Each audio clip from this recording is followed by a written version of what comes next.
Listen to this. I need you to think back to one very specific, very recent, and very frustrating night. It was late February at the Smoothie King Center. The Warriors were in town, and standing on the opposite side was DeJounte Murray, making his first appearance after more than a year away because of a torn Achilles. And what happens in his return game? He helped hand Golden State a 113-109 loss. Welcome back. Here's your loss, Warriors.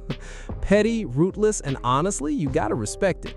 Keep that moment in your mind, because this afternoon on NBA Today, Shams Charania revealed something that completely changes the way you look at that night. And I need you to stay locked in until the end, because there's one detail in this story, one move Murray himself made months ago that makes this feel far less like a rumor and far more like a deal slowly coming together. And when I tell you what it is, you're gonna lean back and think about it for a second. Here's how this all started.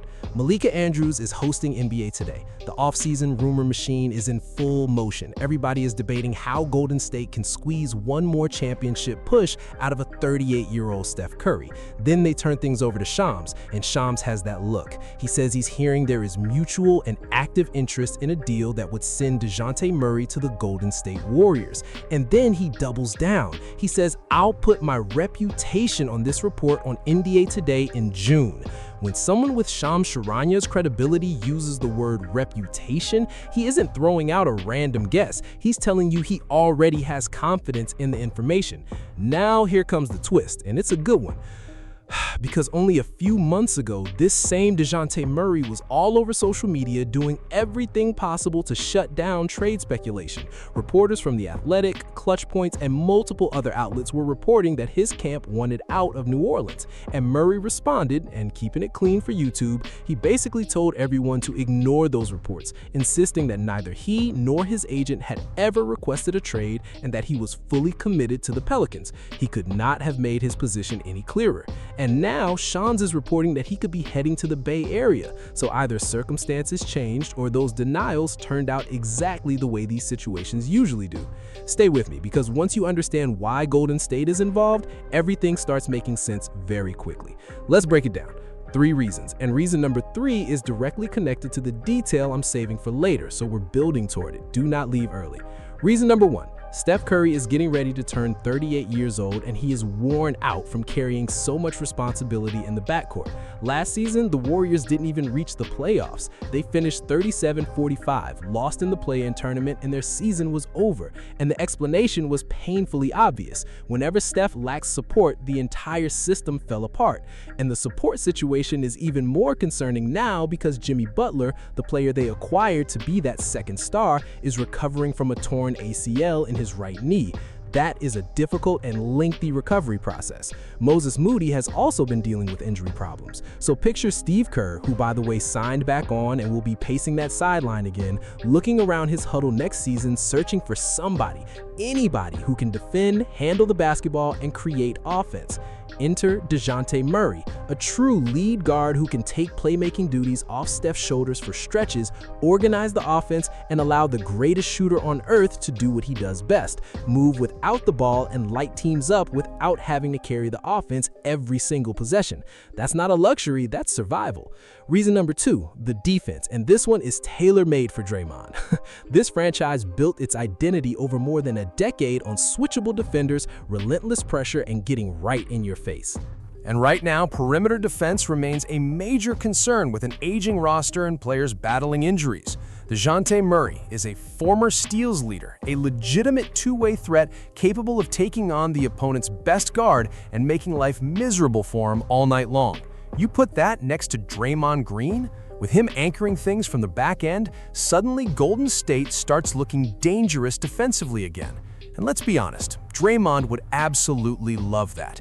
A player who competes defensively, a player who takes the ball away, a player who brings toughness and attitude every night. That sounds exactly like a Draymond Green teammate. The fit defensively is seamless, it's obvious, and it directly addresses one of the biggest reasons the Warriors missed the postseason. And before reason 3, because reason 3 is where things get really interesting, let me hear from you in the comments. Listen to this. Is DeJounte Murray the co-star Steph Curry has desperately needed? Or are you worried about the Achilles injury and the outside shooting in a system built entirely around spacing? Because I genuinely think Warriors fans are split right down the middle on this one, and I can't wait to read the debate that's about to explode below. Whew. Reason number 3, the complicated part. The money, the assets, and why making this happen is actually difficult, which ironically is one reason the report caught so many people off guard. Here's the hard truth. The Warriors are right up against the apron. They already have an enormous amount of money committed to a small group of players, and DeJounte Murray is owed $32.8 million next season. You can't simply absorb that contract when your salary cap situation looks like Golden State's. So how does this even get done? This is where things become complicated. To make the numbers work, Golden State would almost certainly need to send out a significant salary.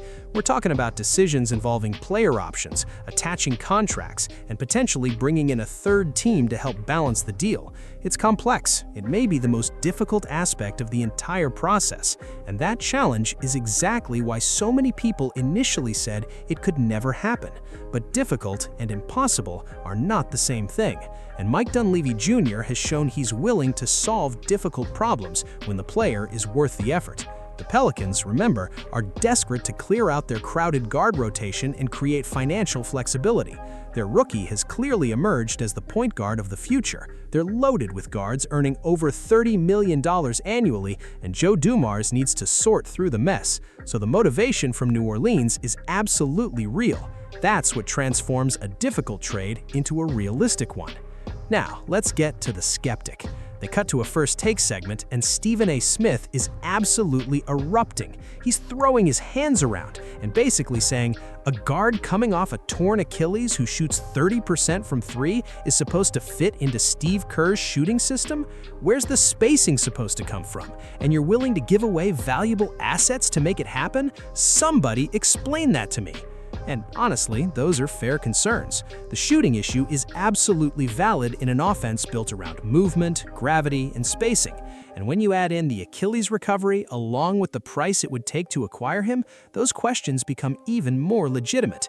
But listen to this. Here's the other side of the argument. When it comes to spacing, Golden State isn't bringing in Murray to become a sniper from deep. They already have the greatest shooter ever stretching defenses to their breaking point.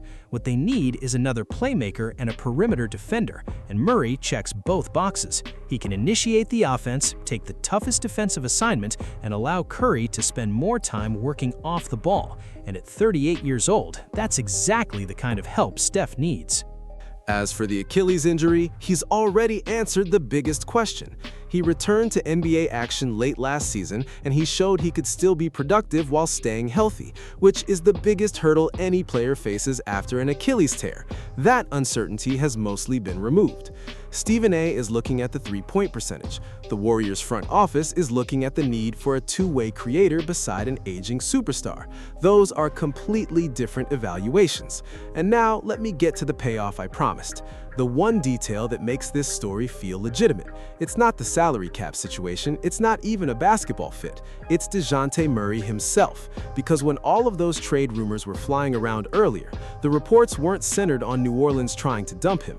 The reporting suggested that people around Murray believed a new destination might be preferable, his camp, his representatives. And yes, he publicly denied those reports very loudly. But when a player's camp keeps signaling openness to change, while the player publicly insists everything is fine, that usually sounds more like someone managing a situation than someone completely satisfied. And what does a competitor like DeJounte Murray want most as he approaches age 30? He wants to win. He wants out of a lottery team that is prioritizing a young rookie ahead of him. And where can a fiercely competitive two-way guard chase victories beside the greatest shooter alive, inside one of basketball's most successful cultures, under a Hall of Fame coach?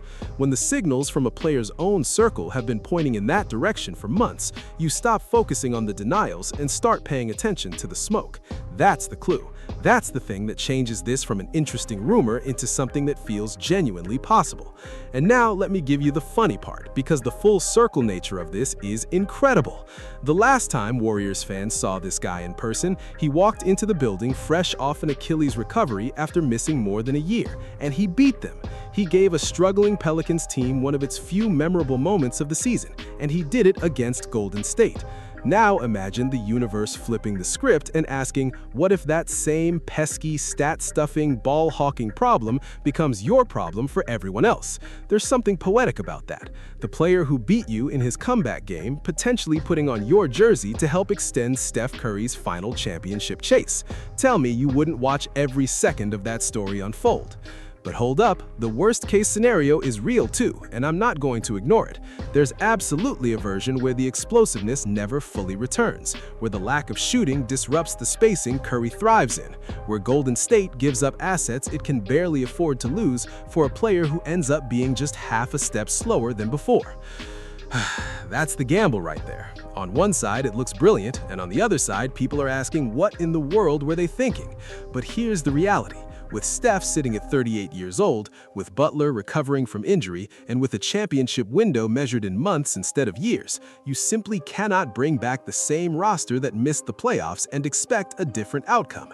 You have to take a shot, and taking that shot on a two-way all-star guard who gives Curry a legitimate partner and gives Draymond a legitimate defensive running mate, that's a move worth betting on every time.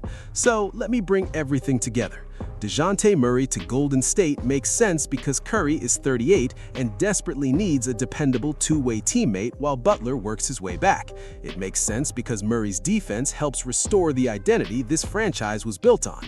The financial side is the complicated part. The shooting and the Achilles recovery are the risks, but New Orleans' motivation makes the trade realistic.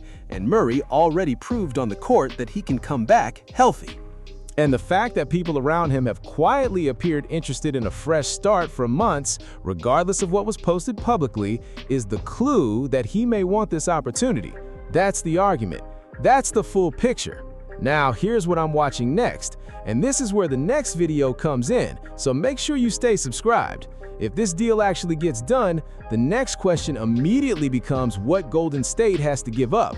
Which young warrior is involved, which contract moves, which future asset leaves, and what it means for Draymond and the rest of the core. One move like this reveals the entire strategy behind Steph Curry's final championship push. And I've got a theory about that strategy that I genuinely think will catch a lot of people off guard. Hit that like button if you want the follow-up the second new information drops. Let me know in the comments whether you want Murray in the Bay Area, and I'll see you in the next video. The player who handed you a loss in his return game could end up playing for your team. Wild times.